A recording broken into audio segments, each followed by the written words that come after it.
Hi. Well, last Sunday morning we were in Ephesians chapter 6, verses 14 through 17. And actually I want to read that passage today as I comment about a number of things that I think are really important. In Ephesians chapter 6, verses 14 through 17, it reads thusly: "Stand firm, therefore, having girded your loins with truth, and having put on the breastplate of righteousness, and having shod your feet with the preparation of the gospel of peace. In addition to all, taking up the shield of faith with which you'll be able to extinguish all the flaming arrows of the evil one. And take the helmet of salvation, the sword of the Spirit, which is the Word of God." Now, this passage, of course, contains the key components of the armor of God. And Paul's been driving to this section since verse 10, where he's been telling us we're in a battle.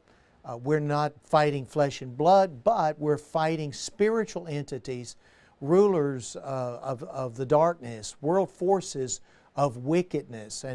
And we need the armor of God. And he has exhorted us several different times to put on the full armor of God. And now he talks about the armor of God. A number of things I want to say about this. Number one, the armor of God is Christian virtue that we receive from God when we're saved.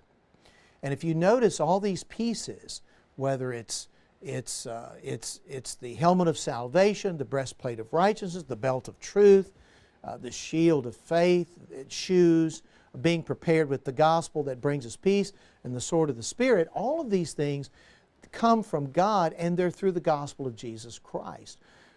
We need to be truthful people. We need to be clothed in the righteousness of Jesus Christ, and we need to seek to be righteous. We need to seek to obey Him because we belong to Him.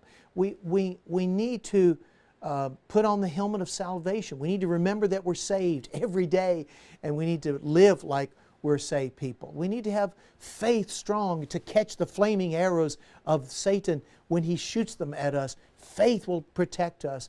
We need to grab hold of the Word of God and know it and learn it and be able to use it and to attack Satan's false ideas. And we need to understand and rightly interpret the gospel so that we'll be able to move forward. All these things are gifts that God gives to us. But notice that these pieces of armor have to be put on. And that means we have to put them on again and again and again and again and again. You don't just put them on once, you put them on for the rest of your life so that you will be able to resist the evil one, and you'll be able to stand firm on the evil day when you are attacked. And so this is a present tense need I have, and that you have as Christians, to put on the armor of God every single day. And I want to say, this armor, I know it's old armor. Paul put this armor on. Augustine put this armor on. Luther, Calvin, they all put this armor on.